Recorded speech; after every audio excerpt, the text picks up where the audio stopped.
Hoje nós teremos os livros que são epístolas gerais. Então a gente veio de Gênesis, até Malaquias, terminamos o Antigo Testamento, agora de Mateus até Apocalipse, para a gente encerrar passando por todos os livros da Bíblia. Você já deve ter reparado que a gente não está seguindo necessariamente a ordem canônica dos livros, que é Gênesis, Êxodo, Levítico, Número, Deuteronômio, Josué, Juízes, Ruth, Samuel, Reis, Crônicas, Guerras, Neemias, Esdras, Jó, Salmo, Profeta, Eclesiastes, você sabe, né? Então, de vez em quando, a gente muda um pouco a ordem dos livros dentro ali daquele bloco. Então, o bloco que a gente está estudando agora, deixa eu enviar o link aqui da EBD para o pessoal. Então, o bloco que a gente está estudando é o bloco de epístolas gerais. Como já foi explicado no início, epístola geral são aquelas epístolas que foram escritas para a igreja como um todo, que são aquelas depois, na ordem canônica dos livros na Bíblia, depois das epístolas paulinas. Porque o Novo Testamento foi organizado dessa forma: os evangelhos, depois a história do início da igreja, em Atos, depois 13 cartas de Paulo, depois as outras cartas gerais, e aí ali tem carta que foi para uma pessoa, tem carta que foi para a igreja toda, em Paulo. Então, o Paulo escreveu para o Timóteo, o Paulo escreveu para o Tito, para o Filemão, e também escreveu para igrejas. Essas epístolas gerais, elas são chamadas gerais porque elas não foram escritas para indivíduos, elas foram escritas para a igreja como um todo, para a igreja de forma geral. Então, Hebreus faz aí esse elo, essa ponte que liga as epístolas paulinas às epístolas gerais. E a gente aprendeu que Hebreus não é uma epístola, porque epístola é um tipo de texto. Epístola é uma característica de um determinado texto chamado epistolar. Ele tem uma saudação inicial: eu, fulano de tal, estou escrevendo de tal lugar, tal, espero que vocês estejam bem, lalá. Aí ele entra no assunto, depois ele se despede. Então, o texto epistolar, ele tem essas características. Você sabe quem é o remetente, você sabe quem é o destinatário, ele tem uma saudação inicial, uma despedida no final e um assunto que é tratado naquela carta. Então, carta é todo texto que é enviado de um lugar para o outro, é uma carta. Epístola é o texto que tem todas essas características. Por isso que Hebreus é uma carta, porque é um texto enviado de um lugar para o outro, mas não é uma epístola, porque não tem essas características. A gente não sabe quem é o remetente, quem foi que escreveu, não tem uma saudação inicial, ele já entra no assunto da carta. Então, tem essa diferença. E aí, o Novo Testamento, que tem essa divisão das epístolas paulinas, e depois vem as epístolas gerais, entre um bloco e outro, está aí a carta aos Hebreus, que faz esse elo, porque é uma carta, não é uma epístola, mas faz essa transição. Então, depois de Hebreus, aí a gente tem as cartas que são chamadas epístolas gerais. E aí a gente trabalhou o Tiago, a gente trabalhou as 2 de Pedro, agora a gente vai trabalhar as 3 de João, a de Judas e depois o Apocalipse. Só que, na ordem canônica, vem primeiro as 3 de João, depois Judas, depois o Apocalipse. Na sua lição, a gente colocou o Judas antes das 3 de João. Por que fizemos isso? O que é que você acha? Um de cada vez, para não dar confusão, gente. Um de cada vez. Por que é que você acha que a gente colocou na lição a epístola de Judas antes das 3 epístolas de João? Não. O Jackson perguntou, sugeriu se foi pelo tipo de escrita. Não foi. As 4 são epístolas, a gente sabe quem escreveu, 3 foram João e a outra foi o Judas. Elas vão tratar de assuntos doutrinários para orientar a igreja com relação à doutrina. Então, no tipo de escrita, elas são semelhantes. Quem gostaria de dar uma outra resposta? O que é que você acha? Simplesmente por ser menor? Também não. São boas percepções, mas ainda não respondeu. Mais alguém quer tentar? Por que é que você acha que a gente colocou na lição a epístola de Judas antes das epístolas de João? Mais alguém? Alguém aí na internet gostaria de responder? Tem um pessoal aí online com a gente. Creuzinha agradecendo pela festa de ontem, pedindo pelo consolo na família da Marisa, né? A gente está aguardando, né, todos os processos lá. Assim que a gente tiver detalhes, a gente vai informar a igreja com relação ao culto, ao sepultamento, todos os detalhes. A Fátima, Marcelo, Brasília, Cíntia, Dona Jô, beijo, mãe. Elaine Domingas, Wanda, Marinês, Gamer, Pierre, Maria José, Carlos Walter, Tatiana. Será que é porque veio antes? Veio em que sentido, Tati? Foi escrita antes das outras? Acho que é isso que você quis dizer, né? A Elaine está perguntando, seria por causa do autor? Não, eu acho que quem mais se aproximou da resposta aqui foi a Tati mesmo. Se é que é isso que ela quis dizer, né? Veio antes no sentido de que foi escrita antes, né? A data de Judas é antes da data de escrita das 3 de João. E se é isso que você quis dizer, Tati, você acertou. Então, por que é que a gente colocou Judas antes? Porque ela foi escrita antes. Só isso.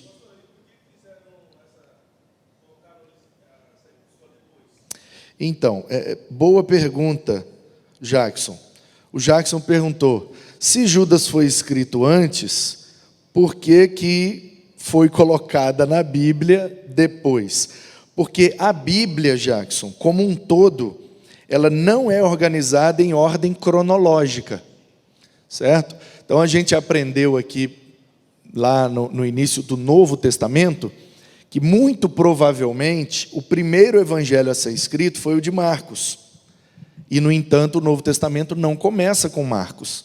E a gente percebeu o porquê disso. Porque Mateus é um evangelho aos judeus que apresenta Jesus como um rei, pois ele é o descendente de Davi. E é por isso que ele começa com a genealogia.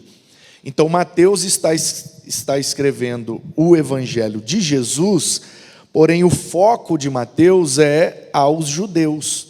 Ele quer mostrar o tempo inteiro que Jesus é o filho de Davi, é o rei por direito de herança, e que os judeus podem crer em Jesus como Messias, porque ele cumpre todas aquelas exigências, porque ele consegue cumprir todas as profecias. Ele nasceu em Belém, de uma virgem, ele é descendente de Davi, ele foi morar na Galiléia e tal, e tal, e tal. Então Mateus vem mostrando que Jesus cumpre todas as profecias acerca do Messias. Então por que Mateus foi colocado primeiro? Porque ele é focado aos judeus, e o Antigo Testamento é a literatura hebraica dos judeus. Então Mateus vem primeiro porque ele faz o elo, como o foco dele é judaico. Assim perceberam os nossos chamados pais da igreja, né? Essa organização, gente, demorou centenas de anos até definir do jeito que está. Então a gente teve vários concílios, tá bom? Concílio de Nicéia, concílio de Trento, concílio de Constantinopla, vários concílios que foi os líderes da igreja primitiva, lá no 2º, 3º e 4º século, eles se reuniam e ficavam ali dias, analisando vários textos, até definir qual que era inspirado, qual que não era, qual que vai entrar no cânon, né, da Bíblia, que é os livros considerados inspirados por Deus. Então, demorou séculos, 3 séculos, 300 e poucos anos, foi o tempo que demorou até chegar nesse formato aí, que a gente tem de Mateus, Marcos, Lucas, João, Atos, as 13 de Paulo, Hebreus, as gerais e o Apocalipse. Então, o pessoal que foi participando desse processo, eles tinham algumas ideias na cabeça. Eles tinham algumas sugestões para fazer para a igreja. Então, eles entenderam, lá no início da história da igreja, eles entenderam que organizar dessa forma seria melhor para a gente entender. Na situação de Judas, por que é que Judas não veio antes das 3 de João? Por conta do detalhe doutrinário de Judas. O principal assunto da epístola de Judas é alertar a igreja contra falsos ensinos. E ele chama de, quem traz esses falsos ensinos são falsos mestres. Então, o pessoal entendeu que, como as 3 cartas de João são muito cristológicas, elas apontam muito para Cristo, e foram escritos por último. Os últimos livros a serem escritos de forma cronológica foram os 5 de João. Então, João, já no final do 1º século, na década já de 90. Então, entre 90 depois de Cristo e 95 depois de Cristo, João é o último apóstolo vivo. João está pastoreando a igreja de Éfeso, que era a maior igreja daquela época. Então, a maior igreja, a igreja mais, digamos assim, relevante e importante, quer ter o melhor pastor possível. Quem poderia ser melhor do que o último apóstolo que estava vivo?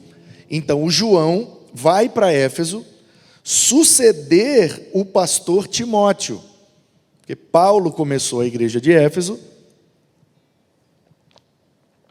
plantou a igreja numa viagem missionária, depois ele voltou e pastoreou aquela igreja por cerca de 3 anos. Depois ele saiu para outra viagem missionária, de onde ele, lá em Mileto, né, manda chamar os presbíteros de Éfeso, e presbíteros são os líderes da igreja, né? A palavra presbúteroi no grego é a tradução da palavra Sanhed, né, que formava o Sanhedrim, que são os anciãos. Então, presbítero é o ancião, é o mais maduro, o que tem mais conhecimento, é o líder, é o que a gente chama hoje de líder, ou de pastor, né? Tem gente que faz analogia com a função pastoral. Então, Paulo manda lá de Éfeso chamar eles em Mileto, Atos capítulo 20, né? Aí ele faz aquela despedida: em nada tenho a minha vida como preciosa, senão que se cumpra a carreira, pregar o evangelho da graça, tchau para vocês, Deus abençoe. Ele dá sequência à sua viagem, depois ele vai para Roma, é preso, é morto, e o pessoal de Éfeso fica sem pastor. Então Paulo envia o Timóteo para pastorear a igreja de Éfeso. E esse é o contexto das 2 cartas que nós temos, chamada cartas de Paulo a Timóteo, que é Paulo em Roma preso. Ele recebe o Epáfras, que é de Colossos, uma das 9 principais cidades da Ásia Menor, né? Ali tem Éfeso, Esmirna, Pérgamo, Tiatira, Sardes, Filadélfia, Laodiceia, Colossos e Hierápolis. São 9 principais cidades. E em Colossos morava lá o Filemão, que tinha um funcionário Onésimo, que fugiu e foi encontrar com Paulo em Roma. Então Paulo recebe a visita do Epáfras, ou Epafrodito, e aí traz a notícia da Ásia Menor, de Éfeso e da situação toda lá. E aí Paulo, então, sabe das notícias e envia a carta para o Timóteo a partir da notícia que ele tem de Éfeso. Então a gente precisa ler a carta de Timóteo com essa perspectiva. Timóteo é um jovem pastor inexperiente, Paulo era um cara muito top, com um currículo invejável, pastoreou, plantou aquela igreja, pastoreou por 3 anos. Ele era muito... O currículo dele era muito... Ele era poliglota, ele sabia tudo de teologia, ele foi aluno do Gamaliel, ele frequentou a sinagoga, ele era arquiteto, engenheiro civil, fazedor de tendas. Ele tinha um currículo invejável. E ele pastoreou aquela igreja, que era uma espécie de capital da Ásia Menor, uma igreja grande, com gente já mais inteligente, mais estudada. Então o povo ficou meio que mal acostumado com o conhecimento de Paulo. E de repente chega um jovem, que é o Timóteo, um jovem mestiço, que tem uma mãe judia e um pai grego. Então ele saiu para ser um auxiliar de Paulo na viagem missionária, aprendeu algumas coisas da Bíblia com a avó Lloyd, com a mãe Eunice, e outras coisas com Paulo, mas em pouco tempo. Ele é um cara totalmente inexperiente, nunca liderou ninguém, nunca pregou, nunca ensinou, nunca fez nada. E Paulo decide mandar esse cara para pastorear lá em Éfeso. Então é por isso que na carta de Paulo a Timóteo, por exemplo, tem aquela orientação ali no capítulo 4, que Timóteo tem que ser firme com a igreja, ele tem que dar exemplo de não sei o que lá. Aí Paulo 4,12, se eu não me engano, Paulo diz, ninguém despreze a tua mocidade, seja o padrão dos fiéis, na palavra, no procedimento, no amor, na fé e na pureza. O que é que Paulo está orientando ao Timóteo? Não permita que ninguém te despreze pelo fato de você ser jovem. É isso que significa. Obrigado, meninos. Valeu, Júlia. Top. Ninguém, a Nova Almeida atualizada já dá uma interpretação mais fácil da gente entender. Ninguém o despreze por você ser jovem. A Almeida corrigida ou atualizada diz, ninguém despreze a tua mocidade. Aí o que a gente interpretava? Você não pode desprezar a tua mocidade. Você, enquanto é moço, tem que servir a Deus. Isso é certo? Mas está lá em Eclesiastes. Não é isso que Paulo estava falando para o Timóteo. Ninguém despreze a tua mocidade. Então o que Paulo estava dizendo é isso aí. Não permita, Timóteo, que os presbíteros, os anciãos de Éfeso, não te respeitem como pastor só porque você é jovem. Paulo, muito fácil falar isso, Os caras têm idade para ser meu pai. Como que eu vou ser respeitado por eles? Aí o Paulo dá a receita. Você tem que ser o padrão, um modelo, o exemplo, nessas 5 áreas: na palavra, no procedimento, no amor, na fé e na pureza. Então você tem que ser um cara de palavra. Se você falou, você cumpre. Sim, sim, não, não. Você tem que ser um cara de palavra, tem que conhecer a palavra. Se você for de palavra, o pessoal vai te respeitar. Você também tem que ter procedimento, o seu testemunho, sua maneira de viver tem que estar alinhada com aquilo que você prega. Você tem que ter amor, você tem que amar esse povo. Tem que ser através do amor, amando o povo, servindo o povo, eles vão te respeitar. Também na fé, você tem que ser o cara mais crente da igreja, sua fé tem que inspirar a igreja. E na pureza, você tem que ter santidade. Se você tiver essas 5 áreas bem trabalhadas, eles vão te respeitar mesmo você sendo jovem. Pois bem, então, como eu estava respondendo a pergunta, os nossos pais, chamados pais da igreja, os primeiros líderes, que decidiram que os livros da Bíblia seriam nessa ordem que a gente tem hoje, eles entendiam que as epístolas de Paulo deveriam vir primeiro, as epístolas com mais conteúdo, com mais conteúdo tanto de extensão quanto de profundidade doutrinária. Depois as cartas individuais, trazendo por último o bloco das cartas da prisão, que foram as últimas cartas que Paulo escreveu. Aí Hebreus faz o elo, ligando as epístolas paulinas às gerais, trazendo aquele sermão pregado ali. É uma homilia, é uma pregação, é uma mensagem, não é uma epístola. E depois vem as epístolas gerais. Então Tiago vem primeiro por conta da instrução com relação à prática. Então o entendimento deles já trabalhamos as questões mais doutrinárias, então agora vamos botar uma epístola que foca na prática. Agora vem as de Pedro, porque são orientações para a igreja com relação à perseguição que ela vem sofrendo. E aí a nossa lógica seria, né? Então agora vem a de Judas, que vai falar do perigo dos falsos mestres, da falsa doutrina. Depois a gente coloca as 3 de João junto com o Apocalipse, já que foram escritas por último. Só que as epístolas de João, elas estão mais ligadas ao conteúdo de Pedro do que ao conteúdo do Apocalipse. Então eles preferiram, eu acho, né, pelo menos é assim que a gente percebe, lendo os concílios e o movimento que esses livros fizeram, eu acho que é por conta disso, por conta da epístola de Judas ter uma ênfase mais voltada para o conteúdo que virá agora do Apocalipse do que para os outros que vinham colocados até ali. Então eu acho, mas também como que a gente vai saber qual foi a ideia daqueles que bateram o martelo de que Judas deveria vir depois das 3 de João? Mas o fato é que Judas tem esse tema, né, perigo, falsos mestres na igreja. Da mesma forma que, segundo Pedro, a epístola de Judas polemiza contra os falsos mestres que se haviam intrometido na igreja em maior número, ao que parece que na época em que fora escrita a segunda de Pedro. Suas heresias particulares não merecem uma descrição detalhada ou refutação na epístola, mas os próprios hereges são veementemente importunados. O escritor da epístola identifica-se como Judas, irmão de Tiago. O mais certo é que ele não estivesse aludindo ao apóstolo Tiago, tá? E não ao apóstolo Tiago, e sim ao Tiago que escreveu a carta. Então, o esboço de Judas, como está aí na sua lição, o tema é advertência sobre os falsos mestres na igreja.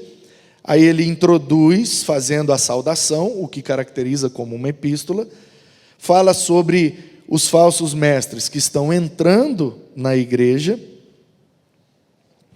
fala sobre o caráter ímpio, o julgamento desses falsos mestres, e que a igreja precisa resistir aos falsos ensinos, e conclui com uma bênção, uma espécie de despedida, abençoando os leitores da carta.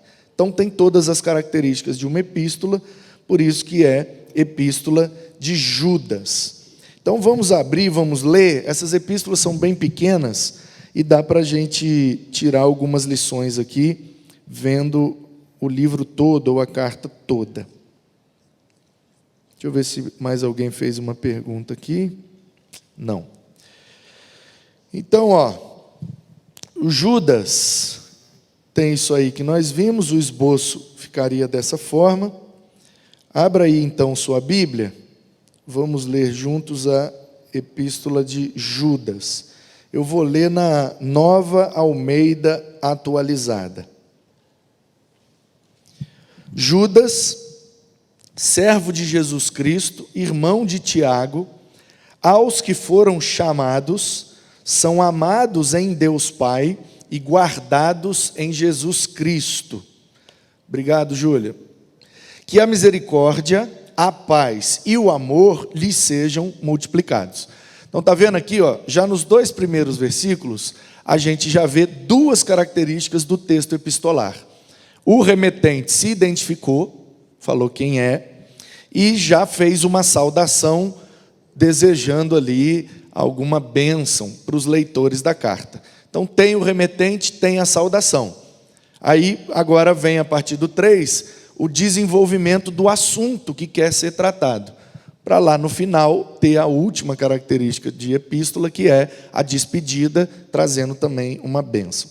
Então o assunto é: amados, quando eu me empenhava para escrever-lhes a respeito da salvação que temos em comum, senti que era necessário corresponder-me com vocês para exortá-los a lutar pela fé que uma vez por todas foi entregue aos santos.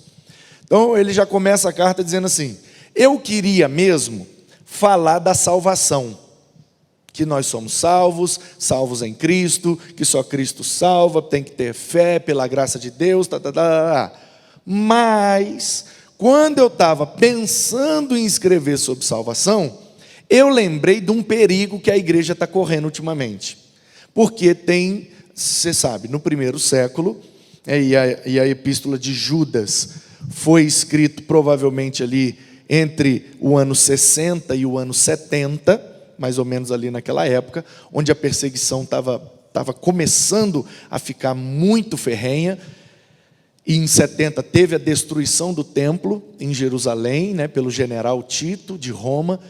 Então é um período assim de muita tensão, sabe? O Império Romano está pressionando demais os judeus, os cristãos, e a Grécia está pressionando demais na questão filosófica, e os judeus estão pressionando demais os cristãos, porque eles entendem que o cristianismo é uma seita, né, e no sentido literal da palavra era mesmo, né, secta, tudo aquilo que é separado de um determinado ramo. Então, entendendo que os primeiros cristãos eram judeus, então é um grupo de judeus que, por crer em Jesus, se separaram para viver uma fé e uma religiosidade diferente. Então, por isso é uma seita, né? Secta. Saiu de um determinado ramo. E aí eles perseguem os cristãos, tentando induzi-los a voltarem às velhas práticas do judaísmo. É como se eles tivessem se desviado do judaísmo e eles querem trazer de volta. E esse é o ponto central da carta aos Hebreus. O pessoal que é judeu, que agora creu em Jesus, que são esses hebreus aí chamados, né? Eles estão sendo muito pressionados pelos judeus a voltarem às práticas do judaísmo. Por isso que ali no capítulo 6, ele fala: aqueles que uma vez foram iluminados não podem voltar às velhas práticas de antes. Vocês já foram iluminados, vocês já entenderam que a salvação é em Cristo, que tem que ir em Cristo, que Cristo é suficiente e está tudo resolvido em Cristo. Não precisa mais matar bicho, não precisa ir lá no templo, agora é em espírito e em verdade, é onde a gente estiver. Mas aí a gente, né, que gosta de polêmica e gosta de briga, aí a gente quer ler Hebreus 6 na perspectiva de uma pessoa que foi salva e depois perdeu a salvação. Não, ali não está falando de salvação nem de perda de salvação. Ali está falando dos hebreus que, uma vez convertidos, estão sendo muito pressionados a voltar às práticas do judaísmo, e o escritor está estimulando eles, dizendo: não voltem, não precisa voltar, só Jesus resolve tudo e está tranquilo e confia. Então, o Judas, ele está escrevendo nessa época, exatamente a mesma época que o Pedro escreveu, que o Tiago escreveu e que o escritor de Hebreus escreveu. Está todo mundo mais ou menos no mesmo contexto. E por isso também faria muito sentido trazer Judas um pouco para cá. Mas os caras tiveram a ideia de grudar ele mais lá para o Apocalipse do que para cá. A gente nunca vai saber qual foi o real motivo. O fato é que ficou diferente, né? Então, ele está dizendo: eu queria mesmo falar de coisa boa.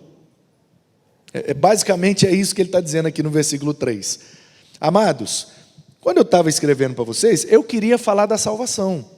Eu queria falar de coisa boa, que nós temos pela graça de Deus, em Cristo, pela fé, somente a salvação, e a salvação está guardada nos céus, e a vida eterna vai ser uma bênção, e quando a gente morrer nós vamos estar garantido, e falar dessa coisa boa que vai alegrar o coração de todo mundo. Mas quando eu estava pensando em escrever sobre a salvação, eu me lembrei de que tem um problema acontecendo. E o problema é: nós estamos sendo muito perseguidos, então a gente precisa se reunir escondido nas casas. E de vez em quando chega alguém na casa dizendo: é aqui que reúne os crentes? Eu também sou crente, posso cultuar com vocês? Claro, todos são bem-vindos, entra aí. Você é de onde? Eu sou de tal lugar. Como é que você creu? Eu criei porque o Paulo passou na minha cidade, eu criei porque eu conheci um pessoal de Antioquia, eu criei porque eu estava em Jerusalém, eu criei. Cada um tem a sua história. E aí, de onde aquela pessoa tinha vindo, ela trazia os ensinamentos e as impressões que ela tinha lá. Ou do país que ela era, ou da cultura que ela veio, ou das práticas que ela tinha antes de converter.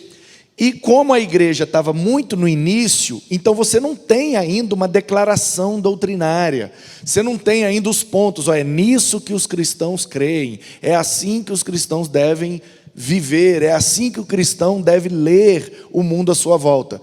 Não tinha ainda o documento chamado Didaquê, que é o primeiro documento da igreja, fora os livros da Bíblia, que são orientações para os primeiros cristãos, uma espécie de revista de EBD, sabe? Uma espécie de livro devocional, onde todo cristão iria ter ali orientações para a sua vida cotidiana. Esse documento chamado Didaquê. Isso não existia ainda. Então, os cristãos se reuniam e eles não tinham ainda líderes, pastores, gente estudada, capacitada, treinada, formada para poder liderar, para poder ensinar, para poder explicar tudo. Eles ainda estavam no processo. Eles só tinham o Antigo Testamento e os Evangelhos. E o livro de Atos ainda está acontecendo. Então está tudo muito no início. Então está todo mundo ainda muito perdido, muito o que será de nós? Diz que Jesus vai voltar, pode ser hoje, o que eu faço? Eu vou pedir conta do meu trabalho, eu vou vender minha terra, botar no pé dos apóstolos e vou viver junto com os crentes. Estava ainda tudo muito no início. Então não tinha ainda condição de entender o que era bom para a igreja, o que não era, o que era saudável, o que era de Deus, o que não era. O povo estava muito ainda ouvindo tudo. Tudo era importante.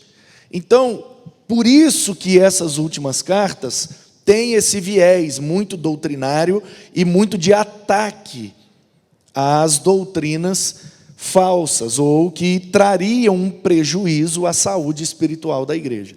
Então é isso que o Judas está dizendo. Gente, eu queria falar de salvação, queria falar só de coisa boa para a gente se alegrar, mas o fato é que tem chegado nas casas onde a igreja se reúne, um pessoal vindo de lugar diferente, com compreensões diferentes, com convicções diferentes, e eles estão ensinando, e como a gente ainda está aprendendo todo mundo, a gente está pegando aquilo como verdade e não está percebendo que esse negócio vai fazer muito mal para a gente. Então deixa eu dar uma orientação para vocês, e é o seguinte: certos indivíduos, versículo 4, cuja sentença de condenação foi promulgada há muito tempo, se infiltraram no meio de vocês sem serem notados. São pessoas ímpias, que transformam em libertinagem a graça do nosso Deus e negam o nosso único soberano e Senhor, Jesus Cristo. Olha o que o Judas está dizendo. Queridos, cuidado, porque a igreja tem se tornado refúgio de bandido. Vê se não é isso. Cuja sentença de condenação foi promulgada há muito tempo. Ele pode estar falando numa perspectiva espiritual, condenação espiritual, porque como ímpios que são, não vai para o céu essa galera. Mas ele também pode estar falando numa perspectiva social. Esse povo está condenado na sociedade, é um povo meio bandido, persona não grata na sociedade. Então o cara faz umas besteiras e ele está com medo de morrer. Qual é o melhor lugar para ele se refugiar? Na casa onde se reúnem os crentes, porque os crentes também estão sendo ameaçados, então se eles estão protegidos ali, eu vou me infiltrar no meio deles ali, eu também vou estar protegido. É isso que o Judas está dizendo. Esses caras já estão condenados. Isso pode ser interpretado nos dois sentidos.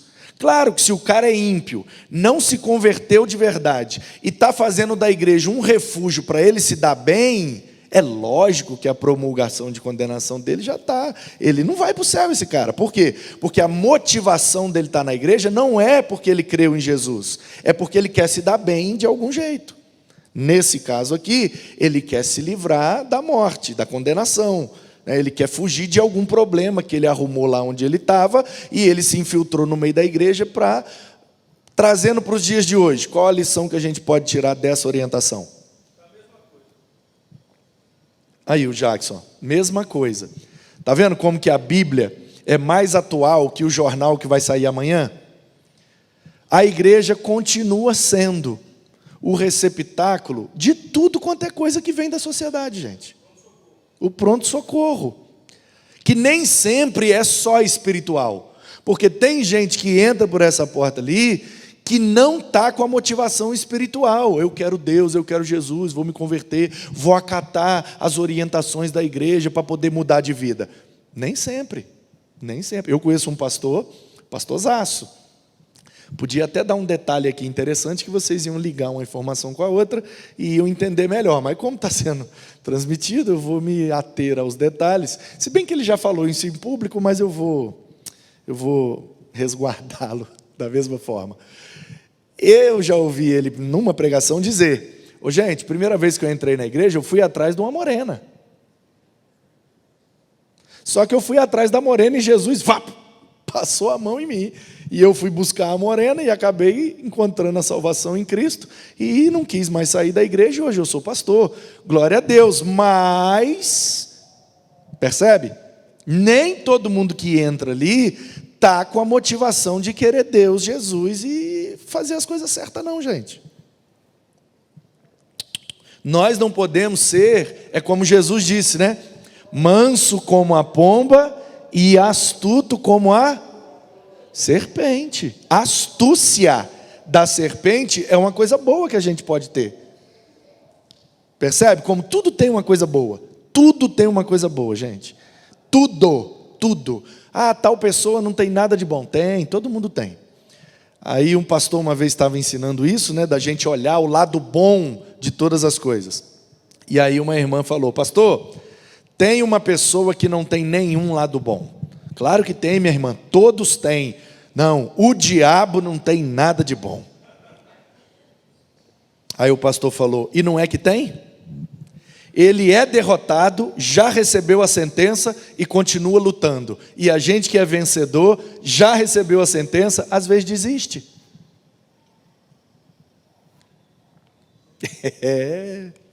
Então o Judas está dizendo: igreja de Jesus, astúcia, porque nem todo mundo que entra está bem intencionado.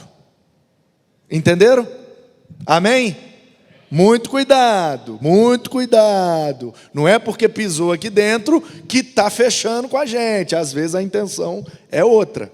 Eu já vi entrevistas e já participei até de um congresso que estávamos numa mesa respondendo umas perguntas, e o cara falou isso na mesa no congresso.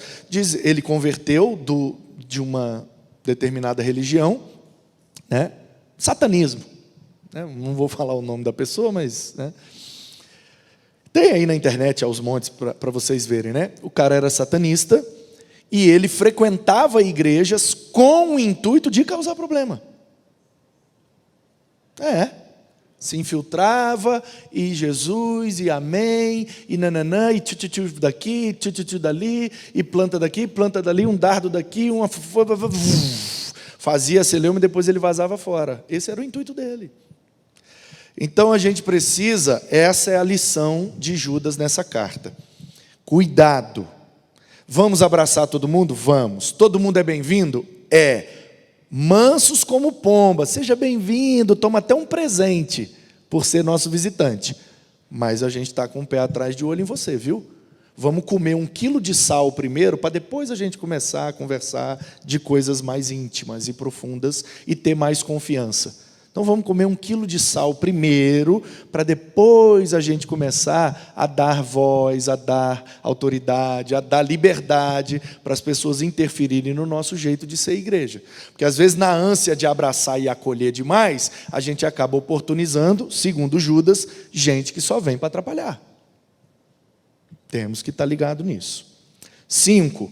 Embora vocês já estejam cientes de tudo, eu sei que vocês estão ligados que o ser humano é pecador. Mas eu quero lembrar-lhes que Jesus, tendo libertado um povo, tirando da terra do Egito, destruiu depois os que não creram. Vocês se esqueceram que o povo que Deus tirou do Egito não entrou na terra prometida? Só o Josué e o Caleb, o restante morreu no deserto.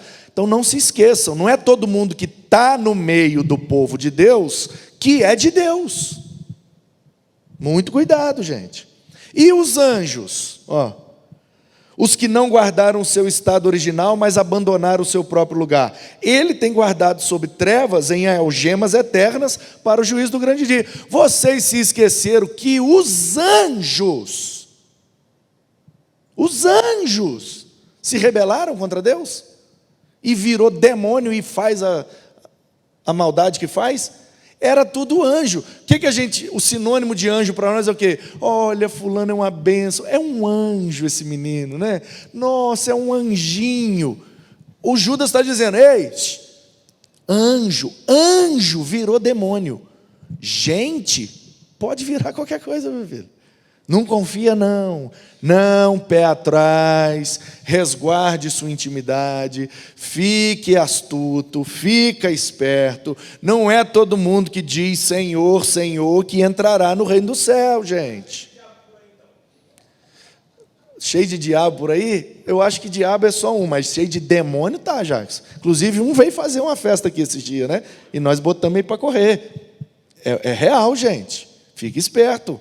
A batalha espiritual é real, é uma batalha. Nós não estamos aqui numa associação para fins recreativos, não.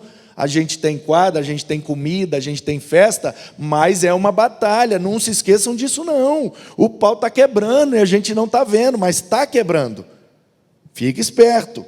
Igualmente, Sodoma, Gomorra e as cidades vizinhas, que se entregaram à imoralidade, adotaram práticas contrárias à natureza e foram postas como exemplo do castigo de um fogo eterno. Uma cidade inteira foi destruída, gente. Cuidado. Do mesmo modo também, os falsos mestres, quais sonhadores, contaminam a carne, rejeitam a autoridade e insultam os gloriosos seres celestiais. Porque é a característica desse pessoal que chegava. E eles, geralmente, assim, eles são muito bons de lábia, eles têm uma inteligência social muito boa, sabe? Se dá bem com todo mundo, e tal. Nossa, fulano é uma bênção. Olha, chegou ontem, já está conhecendo todo mundo, falando, olha que bênção. Mas cuidado, porque às vezes a intenção é ruim, e a gente precisa estar atento às práticas, porque geralmente eles vão negar algumas coisas que são importantes para nós. E aí ele diz que eles estão negando as autoridades, liderança, eles estão negando aquilo que os apóstolos deixaram como orientação e insultam os gloriosos seres celestiais. Isso aqui dá a ideia de que uma das heresias que esses caras traziam para a igreja era a crença de que anjos, ou seres celestiais podem ser considerados, como deuses. Então é a influência da mitologia grega, junto com a filosofia grega e o paganismo, o helenismo, a cultura helênica, aquelas coisas imorais que eram muito comuns nesse tempo, no Império Romano e na Grécia. Bacanais, eles iam para as saunas, para as termas, água quente, e pula todo mundo dentro da mesma banheira com água quente, sabe, coisas imorais que aconteciam na cultura. E não mudou nada, né, Jackson? Não mudou nada. Você sai aí olhando a cultura da nossa geração e como que o pessoal se diverte aí nas madrugas, nas baladas, não mudou nada, é a mesma coisa. Então, o Judas está dizendo, eles têm um estilo de vida promíscuo e imoral, e às vezes vêm para a igreja, e porque eles são muito gente boa, eles vão assim, tem nada a ver, tem nada a ver, tem nada a ver, daqui a pouco a gente está comendo lavagem com eles e achando que não é porco. Não pega nada, não dá nada. Não, gente, cuidado. Contudo, nem mesmo o arcanjo Miguel, quando entrou em conflito com o diabo, discutia a respeito do corpo de Moisés, ousou pronunciar sentença difamatória contra ele. Pelo contrário, ele disse, o Senhor repreenda você. Olha o que o Judas está dizendo. Esses caras estão entrando na igreja e estão falando das coisas espirituais de forma muito banal. Eles estão banalizando as coisas espirituais. Mas vocês se lembram de uma luta espiritual entre o Miguel, arcanjo, e o próprio diabo? E o Miguel, arcanjo, que é um arcanjo de Deus, batalhando espiritualmente a favor de Deus, como que ele fez com o diabo? Ele não tratou com desrespeito, nem foi imoral, nem falou mal do diabo. Ele disse: o Senhor repreenda você. Então Judas está dizendo: os seres celestiais, que são realmente de Deus, eles têm respeito com as coisas espirituais, e eles não fazem nada no seu próprio nome, eles colocam Deus na frente. O Senhor repreenda você. Agora esses caras entram na igreja e começam a fazer e falar as coisas de acordo com a cabeça e a ideia deles. Não, porque eu acho que isso não tem nada a ver e pode fazer. Peraí, você acha, mas de onde vem esse ensinamento? Qual apóstolo orientou isso? Em que trecho do evangelho está embasada essa ideia? Como que está? Não, gente, não sai acreditando em tudo e abraçando tudo quanto é proposta, não. Confere para ver se o negócio é de Deus mesmo. Esses, porém, quanto a tudo o que não entendem, difamam. E quanto a tudo o que compreendem por instinto natural, como animais irracionais, até nessas coisas se corrompem. Eles não têm moralidade. Como que pode ser de Deus uma pessoa que age deliberadamente de forma imoral? O que o Judas está dizendo é: vai ter imoralidade na igreja. A gente é pecador, de vez em quando nós vamos escorregar e seremos imorais em uma ou outra situação. Mas a nossa consciência de que aquilo está errado não pode deixar de existir. Do que a gente fazer o negócio errado e faço mesmo. Que é isso, gente? Não, aí não. Ai deles. Ó, o 11. Oi, Jackson. Não é conversão, claro que não. É isso que o Judas está dizendo.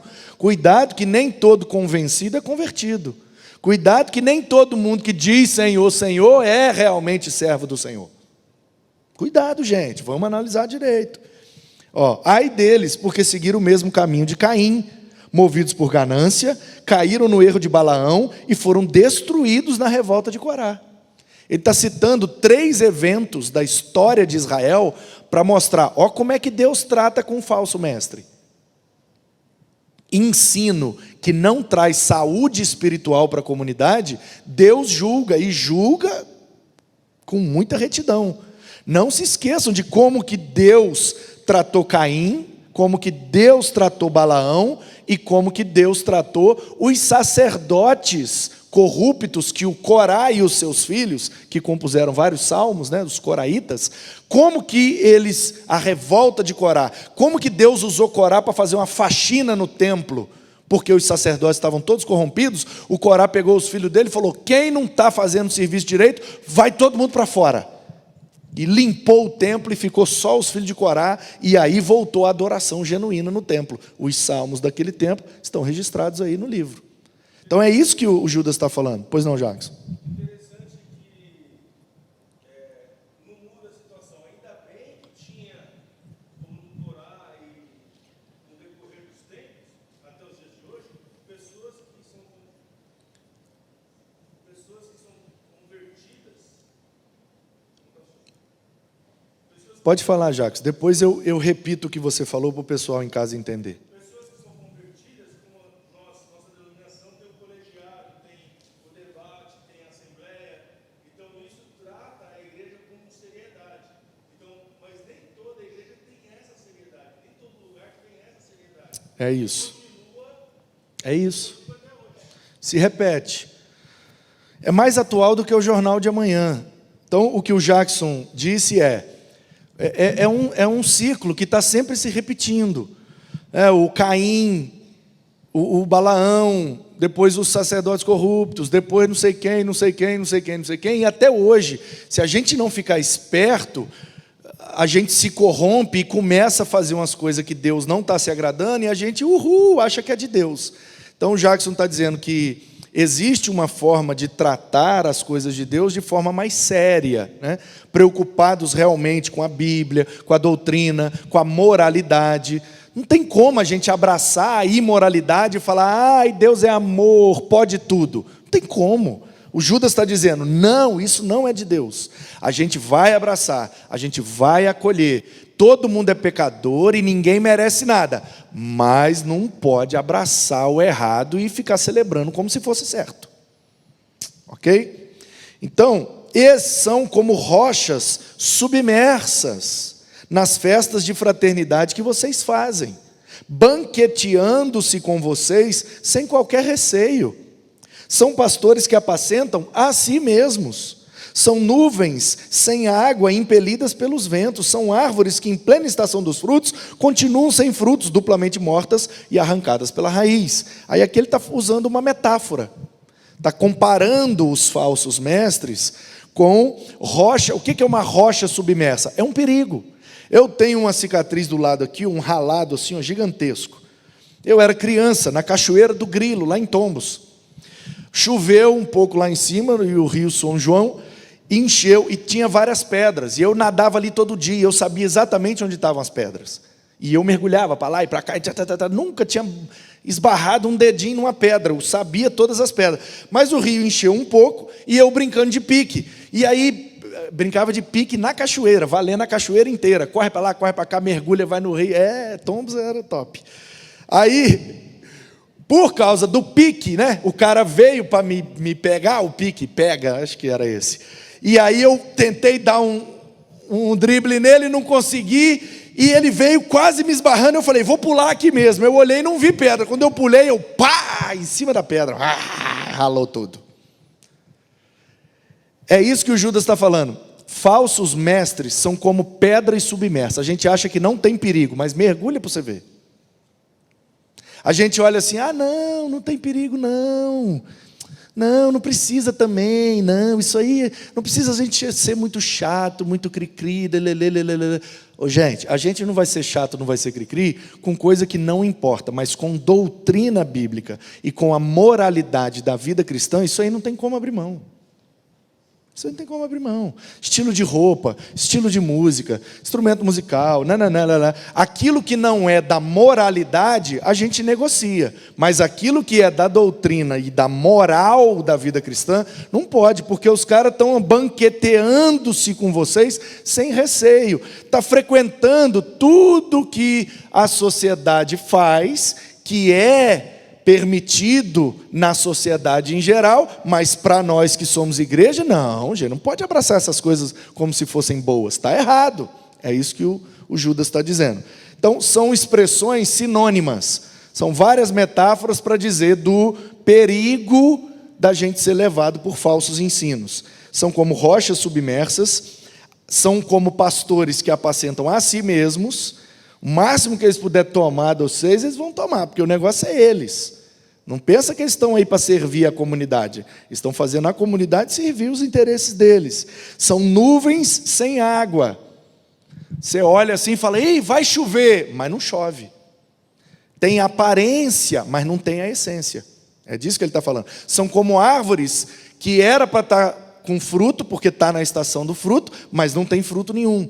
Então tem a aparência, mas não tem essência. Cuidado com isso, gente. A essência é mais importante que a aparência. Mas a gente é pecador, limitado, falho.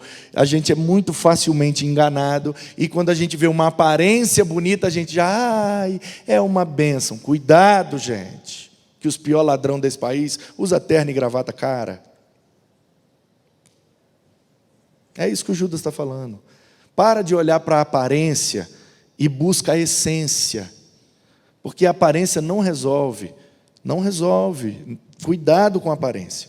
São ondas bravias do mar, você acha que não vai ter perigo, e daqui a pouco você está morrendo afogado, que espumam suas próprias sujeiras, são estrelas sem rumo, para as quais está reservada a mais profunda escuridão para sempre.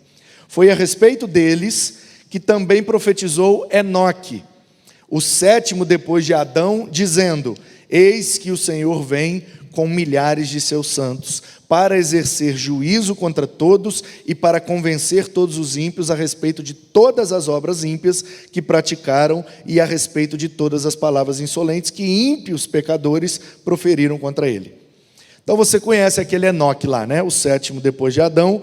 Enoque andou com Deus e já não era, porque Deus o tomou para si. No livro de Gênesis a gente não tem muita informação sobre o Enoque, a não ser que ele andou com Deus e Deus levou ele sem precisar morrer para ir para a eternidade.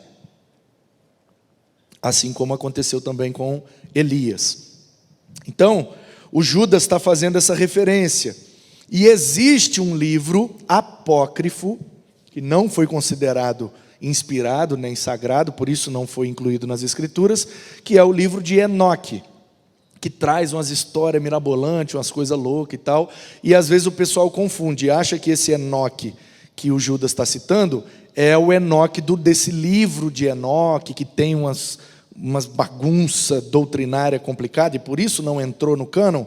Então a gente também não pode fazer essa confusão. Existe o livro de Enoque, mas ele está mencionando aquele Enoque que andou com Deus. Pastor, mas eu li lá em Gênesis, e eu não vi o Enoque falando essa frase, eis que o Senhor vem com milhares de milhares. De onde vem isso? Isso vem da tradição judaica, irmãos. Porque existe a escritura e existe a tradição judaica.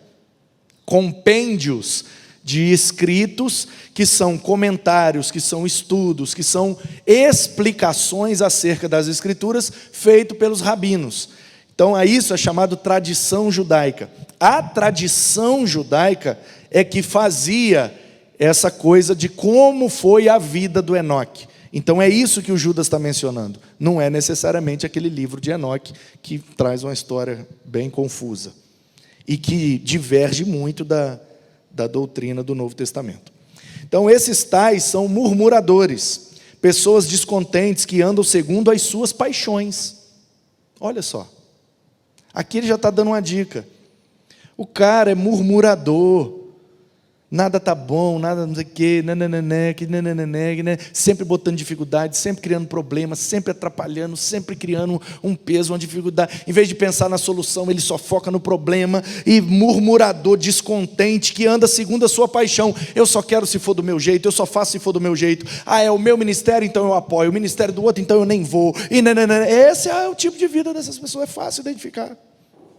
Fácil identificar. E uma vez que identificamos, pé atrás, gente. Vai com calma, vai com cuidado, vamos devagar, né?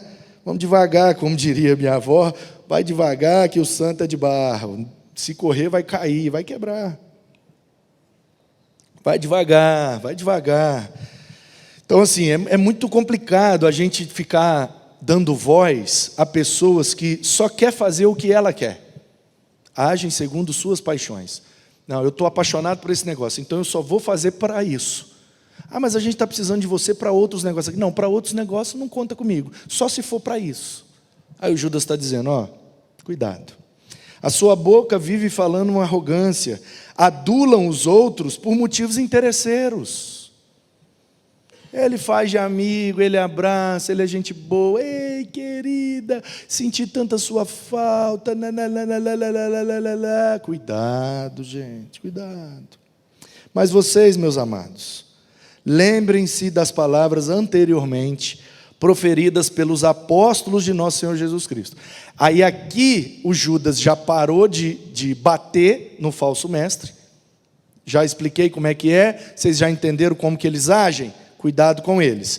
Então deixa eu mostrar para vocês qual é o foco correto de vocês. Olha para a doutrina dos apóstolos. Qualquer doutrina que divirja da dos apóstolos, bota o pé para trás e muito cuidado. Pode ser que isso é uma cilada. Então, eles diziam a vocês, nos últimos tempos haverá zombadores, andando segundo suas ímpias paixões. São estes os que promovem divisões, seguem os seus próprios instintos e não têm o Espírito.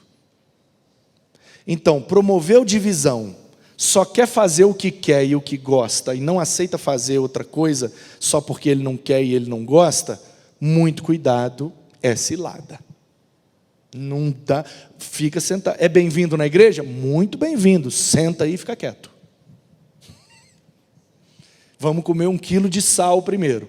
Quanto a gente não vê que veio realmente para somar, para contribuir, para fazer o que é importante para a comunidade, Então a gente vai abraçar, vai chamar de irmão, vai participar de tudo, mas quietinho aí. Pois não, Jackson? Interessante que dá para saber divergir bem uma pessoa da outra. Por exemplo, às vezes as pessoas não concordam com alguma atitude do colegiado, da igreja, de alguma situação, mas ela vive a democracia e participa mesmo não concordando daquilo. A pessoa que vem para causar, geralmente ela vai lutar para que seja do jeito dela, não do jeito que foi escolhido pela maioria. Exatamente, é disso que o Judas está falando. Não é disso que o Judas está falando, mas o que o Judas está falando nos orienta, nos nossos dias, a ter esse tipo de percepção. Então é isso mesmo, o princípio aqui é, quem só apoia aquilo que gosta, na verdade não está na comunidade, está servindo os seus próprios interesses, suas próprias paixões, seguindo os seus próprios instintos. É muito fácil, gente, é muito fácil você discernir a pessoa que anda no Espírito. A última frase é, não tem o Espírito. Colocou com E maiúsculo para mostrar que é o Espírito de Deus habitando nela. É muito fácil. É só você ver a atitude da criança. Muito fácil. Criança só faz o que quer e o que dá prazer. Se for para fazer outra coisa, a não ser que seja levado a fazer aquela outra coisa. Mas se você perguntar para a criança, o que você quer comer hoje? Ele só vai querer bolacha, chocolate. É isso. Você bota um prato de arroz com feijão e um prato de bolacha com chocolate. A criança vai escolher o que, gente? O que dá mais prazer para ela, é aquilo que ela quer, que gosta mais. Então, como vivem esse tipo de pessoa que Judas está dizendo para a gente tomar cuidado? Principalmente, e esse é o ponto, a gente está focado aqui mais na convivência, porque estamos no foco da comunidade. Mas o Judas escreveu quando esse tipo de pessoa vem para cá, ó. Porque eles, não é falsos membros, é falsos mestres. O Judas está dizendo, a pessoa chegou, andou no meio de vocês, mostrou como que era, e vocês ainda deixaram ela ir lá para frente e ensinar. Aí não, gente, aí não. Entendeu? É isso que o Judas está dizendo. Então como é que a gente reconhece esse tipo de coisa? Como o Jackson disse, quando nós estamos dispostos, olha...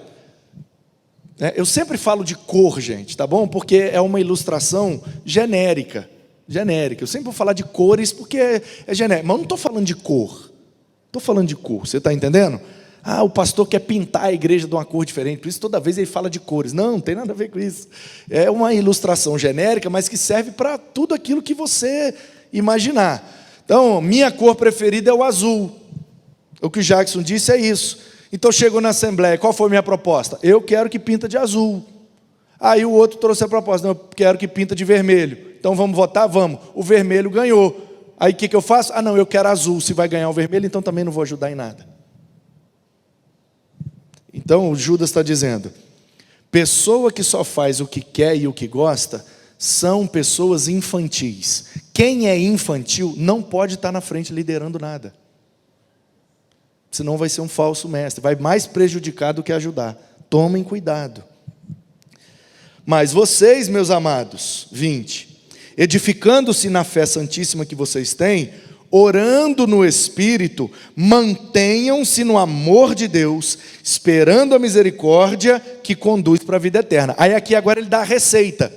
Tá bom, Judas, já entendemos qual é o falso membro, já entendemos o perigo dele virar um falso mestre, já temos o critério para avaliar, é a maturidade e a doutrina dos apóstolos, mas o que a gente faz no dia a dia? Vocês edificam-se na fé. Um vai edificando o outro na fé que vocês têm, orando no Espírito.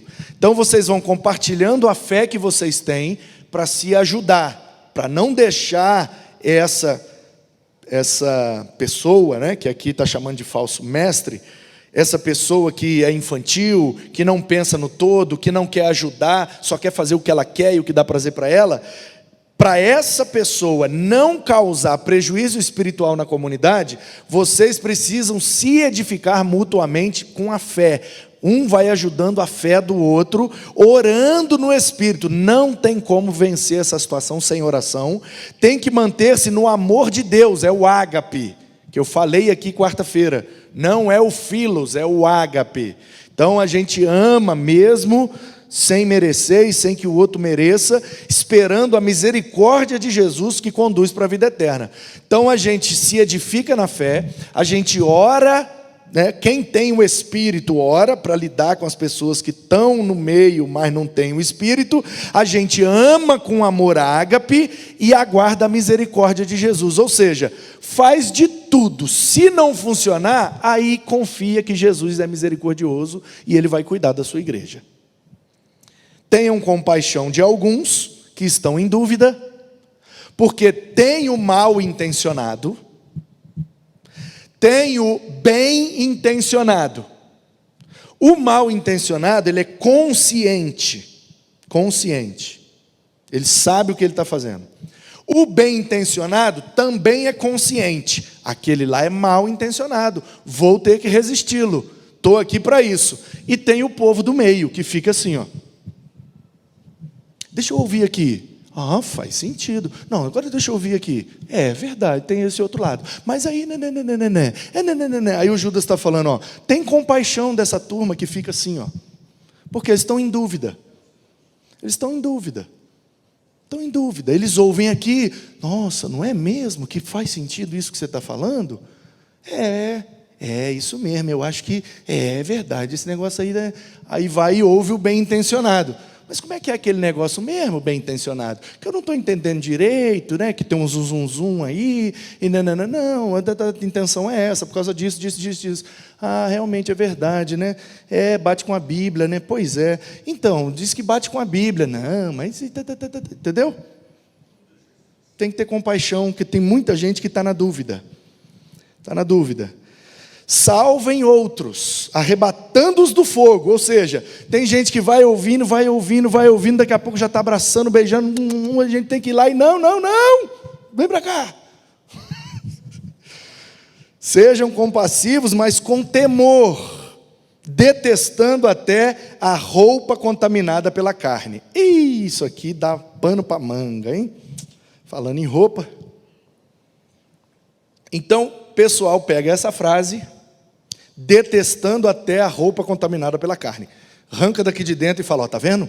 Não pode usar qualquer tipo de roupa, hein? Do que Judas está falando, gente?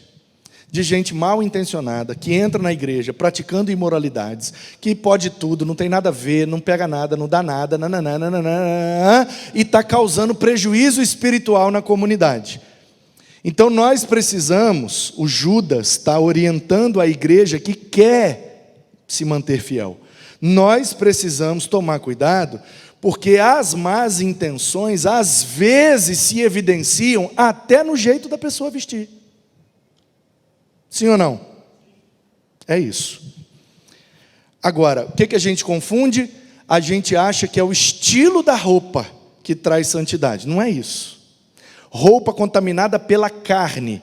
E carne aqui não é soma de corpo físico. Carne aqui é sarx, de natureza pecaminosa. Então é vestir de um jeito pecaminoso, imoral. É isso que Judas está falando. Agora, se tem gravata, se é terno, se a calça é de tactel, é jeans ou é de linho fino, não é disso que ele está falando. Não é de estilo de vestimenta, é da moralidade na vestimenta. Ah, e tal pessoa está com aquela roupa, não sei o quê. Está imoral, irmão? Está não. Então, está na bênção. Ah, aquela pessoa está com aquele tipo de roupa, pastor. Ah lá, é imoral. Ok, então não atrapalha Jesus a fazer a obra na vida dela, não? Seja compassivo. Edifiquem-se pela fé. Orem no Espírito.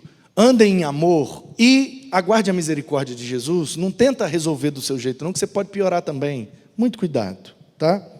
Ao Deus que é poderoso para evitar que vocês tropecem, e que pode apresentá-los irrepreensíveis diante da sua glória, com grande alegria, a este que é o único Deus, nosso Salvador, mediante Jesus Cristo, nosso Senhor, seja a glória, a majestade, o poder, a autoridade, antes de tudo e por toda a eternidade. Amém. Aqui é a despedida dele, né, dando a glória toda para Deus.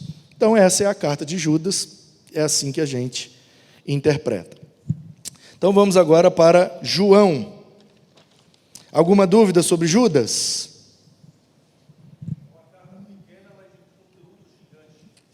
Isso aí, Jackson, uma carta pequena com conteúdo gigante, muito profundo e muito importante, né? Quase 2000 anos depois, e o problema continua o mesmo, então por isso que a gente precisa se atentar. Na internet não tem nenhuma pergunta, então vamos prosseguir para 1 de João. Aí agora a gente faz as 3 de João, porque ele escreveu o Evangelho, e o Evangelho está lá atrás, né? Como 4º evangelho, porque ele foi realmente o último a ser escrito, e tem um foco muito cristológico, e ele escreve essas 3 cartas, e depois ele escreve o Apocalipse, já preso na ilha de Patmos, né, antes de morrer. Então, 1 de João, o tema seria instruções paternais para os cristãos primitivos. As heresias na igreja postulavam o problema de distinguir a ortodoxia da heterodoxia, ou seja, aquele ensino reto de Jesus e dos apóstolos, daqueles outros ensinos que vinha de tudo quanto é cabeça e de tudo quanto é influência. Os legítimos mestres da palavra precisam ser diferenciados dos mestres que são falsos. A primeira epístola de João formula diversos critérios primários, que é retidão, amor, a cristologia correta, pelos quais os crentes pudessem testar a profissão cristã dos mestres e de si mesmos. Então João escreve essa carta, mesmo foco, mesma intenção de Judas, instruções de um pai na fé, para o pessoal saber lidar com os falsos mestres, diferenciar dos verdadeiros, e ele dá várias atitudes cristãs para diferenciar a verdadeira da falsa doutrina. Então, o esboço dessa carta ficaria: o tema é critérios da verdadeira crença e prática cristã, em contraste com o gnosticismo. Então, a gente tem lá no 1º século, aqui nós já estamos no ano 90, final do 1º século, já tem 60 anos que Jesus morreu, ressuscitou, já tem 60, quase 60 anos que o Espírito foi derramado, já tem 60 anos que a igreja está se expandindo pela terra. Ok? Mais ou menos a idade da PIB Itaim, né? Então, depois de 60 anos, quase, muita coisa já começou a mudar na igreja. O povo que começou crendo e praticando de um jeito, com o tempo já foi mudando, porque foi sendo introduzido na igreja vários outros tipos de pensamento. Então, 3 principais pensamentos entraram na igreja lá no 1º século e foram corrigidos por essas cartas, geralmente as cartas gerais.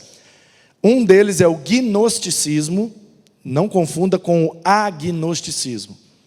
O agnóstico é o cara que até crê na existência de Deus, mas Deus não se revela para o ser humano e não se relaciona com o ser humano. Por isso que é a de negação e gnose de conhecimento em grego. Então o agnóstico é aquele que não é que ele duvida da existência de Deus, mas ele duvida do conhecimento sobre Deus. Agnóstico, a gente não conhece Deus.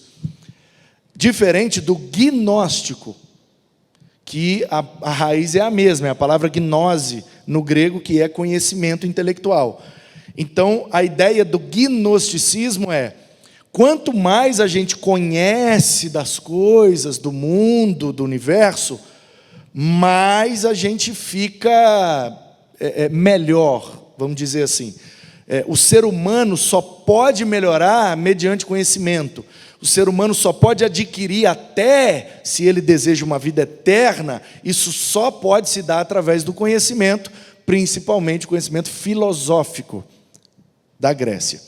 Então, essa linha de pensamento, esse movimento, por assim dizer, entra na igreja primitiva e começa a criar um monte de dificuldades, porque essa linha de pensamento filosófico vai fazer algumas afirmações que contrariam frontalmente algumas verdades do Evangelho. Por exemplo, o gnosticismo afirmava, e ainda afirma, porque esses negócios só mudam de nome, gente, é as mesmas coisas. Eles mudam a embalagem e oferecem para a gente de novo. E a gente vai, às vezes, aceitando. Por isso que tem que ter o Novo Testamento, para a gente estar sempre dando uma faxina nisso. Então, o gnosticismo, ele geralmente dizia que o corpo é mau, a matéria. A gente só faz coisa errada porque a gente habita nesse corpo. Mas o espírito que habita nesse corpo é bom, é plenamente bom. Só faz coisa errada porque está no corpo. Se ele sair do corpo, ele não faz mais nada errado. Eles afirmavam isso. E a gente ouvindo isso, até, isso aí até parece mesmo Bíblia, até parece Evangelho. Qual que é o problema disso? Primeiro, se o corpo é o problema, uma vez que eu morri e saí do corpo, então eu não posso ser condenado eternamente. Se o meu espírito é bom, já cai um problema aqui do juízo de Deus. Outro problema, se o corpo é mau e todo mundo que vive encarnado pratica coisa errada por causa do corpo, como é que a gente resolve a impecabilidade de Cristo? Porque Cristo encarnou, então ele pecou?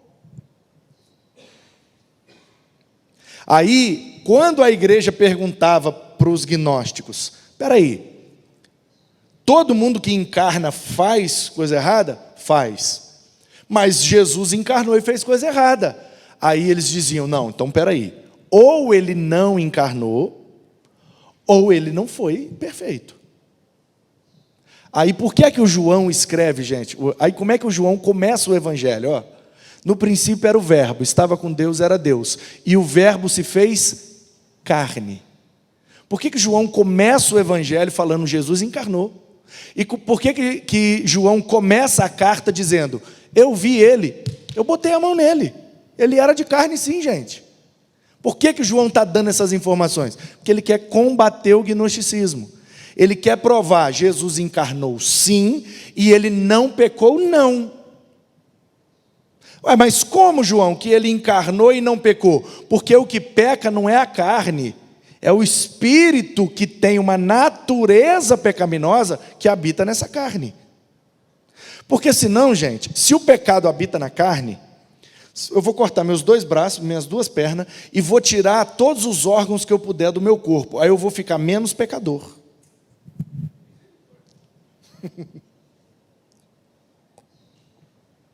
Não é na carne. O pecado manifesta na carne, mas ele nasce lá dentro, gente. No desejo, lá de dentro. Não é de fora para dentro, é de dentro para fora.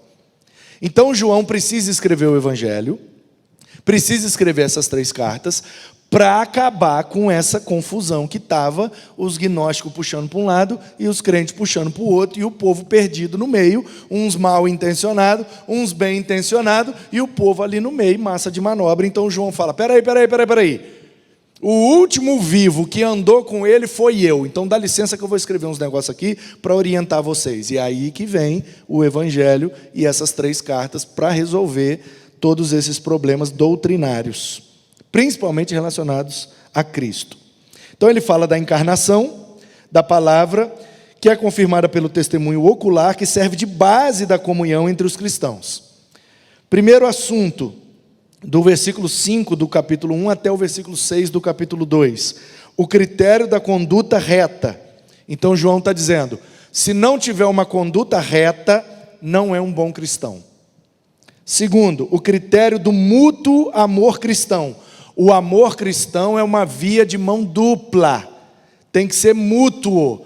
Eu amei, perdoei, a pessoa vacilou. Eu amei, perdoei, a pessoa vacilou. Eu dei oportunidade, a pessoa vacilou. Eu dei chance, a pessoa vacilou. Eu acolhi e trouxe para a comunhão, a pessoa vacilou. Não, é uma via de mão dupla. A igreja tem que amar, ok, e a pessoa também tem que mudar de vida.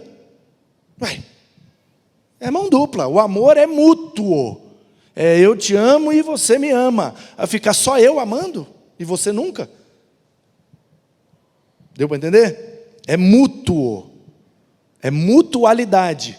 Eu erro e você erra, então eu te amo, você me ama. Aí eu te perdoo, você me perdoa. E a gente vai na mutualidade.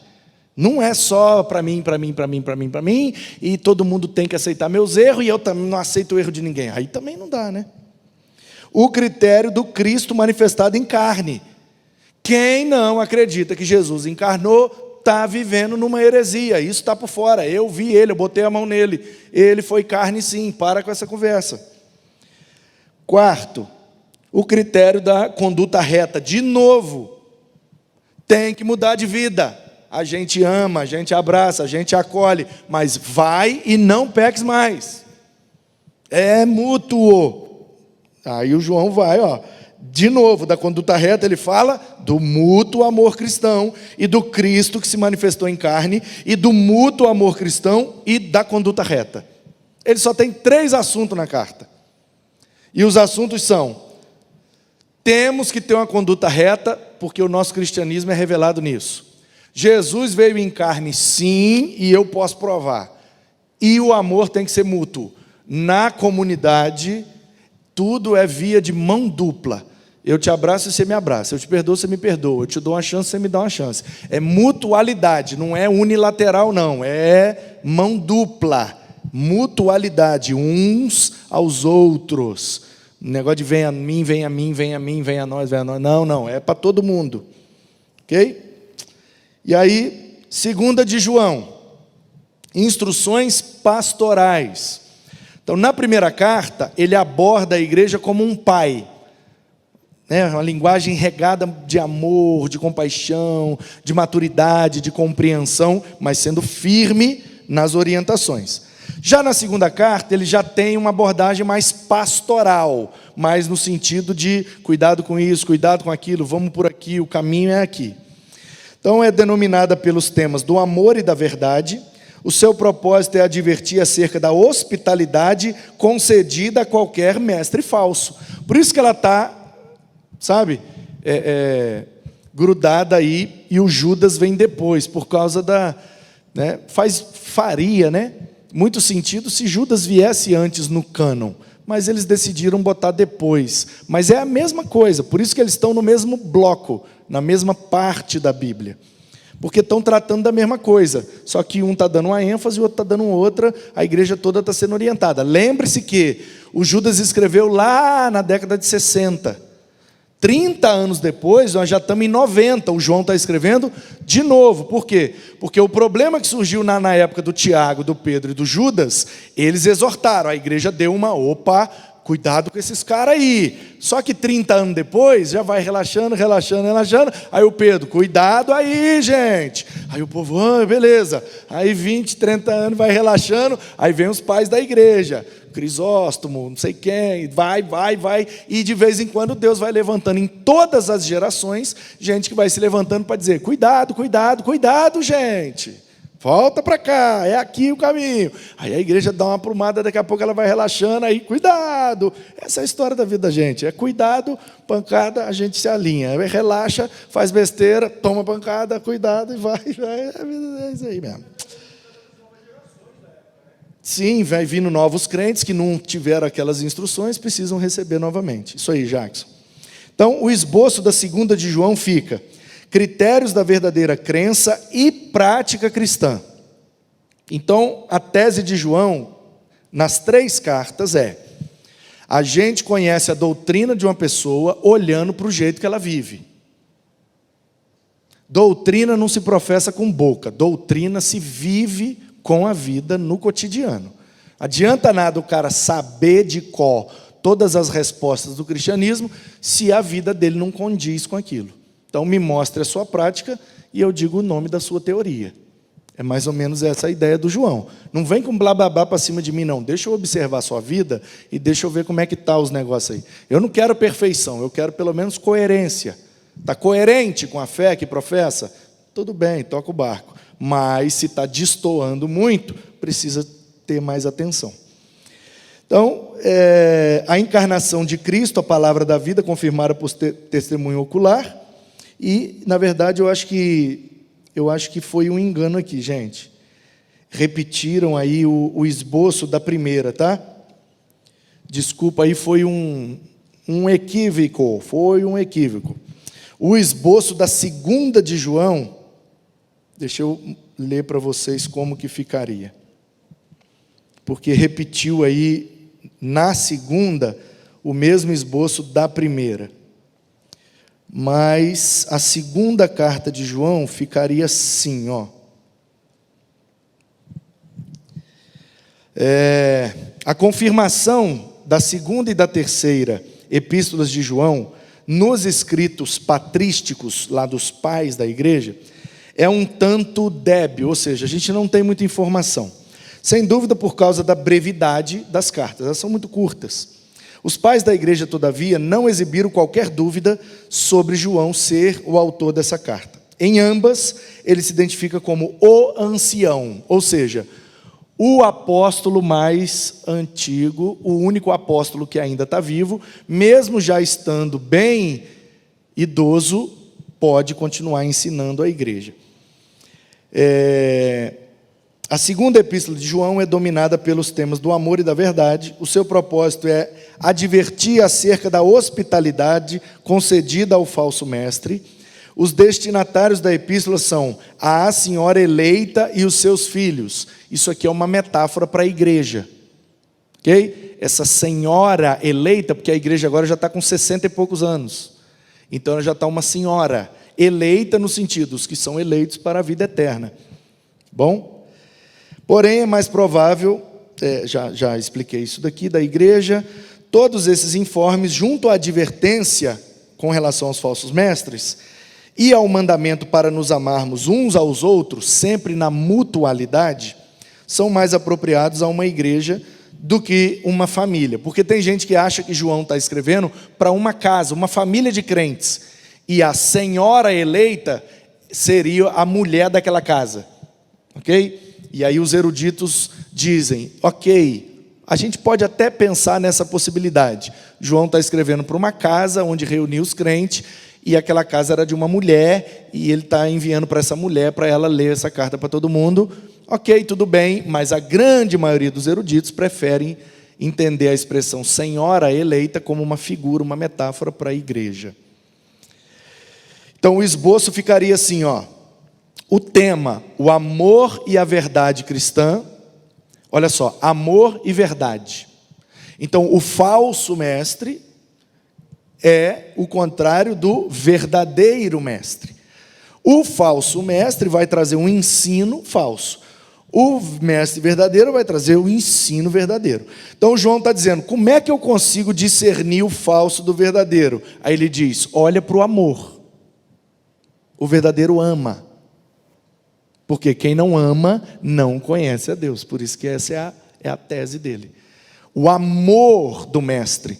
O amor por Deus, pela obra, pela Bíblia, pela comunidade. Ele serve, ele se dedica, ele se esforça, ele sacrifica. Ele ama com todas as suas forças aquilo.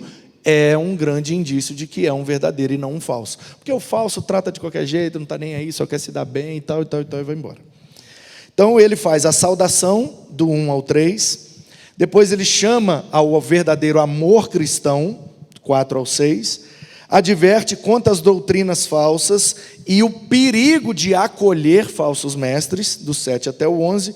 12 e 13 ele conclui com uma esperança de uma futura visita e uma saudação. Então, ó, Deus abençoe vocês e tal, assim que eu puder eu vou fazer uma visita aí a vocês. Tchau, Deus abençoe.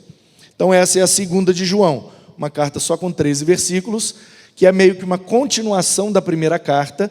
Na primeira ele trata da encarnação de Cristo como tema principal, então ela é mais cristológica, é uma instrução mais paternal. Agora já é mais, aliás, na verdade é invertido, né? A primeira é mais pastoral e essa segunda é mais paternal, falando que o amor é a principal evidência do verdadeiro cristianismo. Então é uma sequência, é como se fosse um apêndice da primeira carta numa outra perspectiva, mas ela foi escrita um tempo depois. Aí vem a terceira de João, que são instruções para a boa convivência na igreja. Instruções pastorais. O enfoque da atenção na terceira epístola é sobre a disputa na igreja. Disputa de poder na igreja. Já viu isso? Quem manda mais, quem pode mais, quem é mais importante. Você pode vir me ajudar, você eu não quero que me ajude, você faz, você não faz, se você não faz tal coisa, você não pode ir naquilo, porque eu quero só se fosse, aí eu quero de um jeito, outro quer do outro, e a gente fica brigando pelo poder, para saber quem manda mais na igreja. Aqui não tem isso, graças a Deus. Então, olha só, o lugar da residência é desconhecido, mas é provável que fosse na região da Ásia Menor, lógico. Tudo que João escreveu é para a região da Ásia Menor, porque ele estava pastoreando em Éfeso, pois ele foi preso para Pátimos, e mesmo o Apocalipse ele manda para a Ásia Menor, lembra? Éfeso, Esmina, Pérgamo, Tiatira, Então o esboço da terceira de João ficaria: introdução com saudação, um elogio, tem 3 caras, nessa carta. Aliás, vamos ler essa carta, já estamos encerrando mesmo, né? Agora eu acho que vale a pena a gente ler. Então, abra sua Bíblia aí, ou acompanha, a Júlia vai botar aí, né, Júlia? Terceira de João, são 15 versículos. Pessoal de casa aí, se tiver alguma pergunta, alguma coisa, bota aí logo, porque já estamos acabando, hein? Deus abençoe, tem bastante gente aí online. Deus abençoe todo mundo. Olha só, tem 3 caras nessa igreja. O Gaio, tem, como é que é o nome do outro? Demétrio e o Diótrefes. E eu gosto de pregar nessa carta, e sempre que eu prego nessa carta, eu pergunto assim, qual dos 3 eu sou? Ou qual dos 3 você é? Porque os 3 caras têm 3 características que toda igreja tem. Toda igreja tem Gaios, toda igreja tem Demétrios, e toda igreja tem Diótrefes. É muito fácil você lembrar. O Gaio, você lembra de ganho. Então ter ganho é sempre bom. O Gaio é bom. O Demétrio, pensa que ele está, no meio daí da coisa. Então ele é um intermediário, um auxiliar. Mas o Diótrefes é ruim. Aí você lembra que ele é um idiótrefes. Ficou fácil de lembrar? O Gaio, lembra de ganho, é bom. O Demétrio, vamos ver. Mas o Diótrefes é ruim, porque ele é um idiótrefes. Então, eu vou ler a carta, mas olha só. Toda igreja tem Gaio, tem Demétrio e tem Diótrefes. Qual que é cada um? Gaio é o cara que lidera e gera saúde na igreja.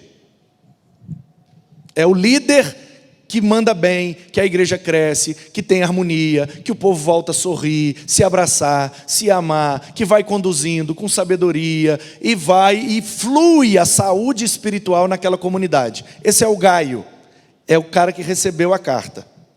O Demétrio é sempre o que ajuda o Gaio. O Gaio está geralmente na frente, conduzindo, e o Demétrio está lá nos bastidores. Vamos ajudar o Gaio? Não, vem cá, vamos, porque o Gaio está falando para a gente ir para lá. Vem cá, vamos ali, porque o Gaio está falando que é para cá. Vem para cá, vem para cá. O Demétrio é sempre o cara que ajuda o Gaio, mas ele nunca está em evidência. Ele está nos bastidores, no pezinho de ouvido, ajudando a saúde espiritual da igreja. O Diótrefes é o dono. Ele se acha o dono da igreja.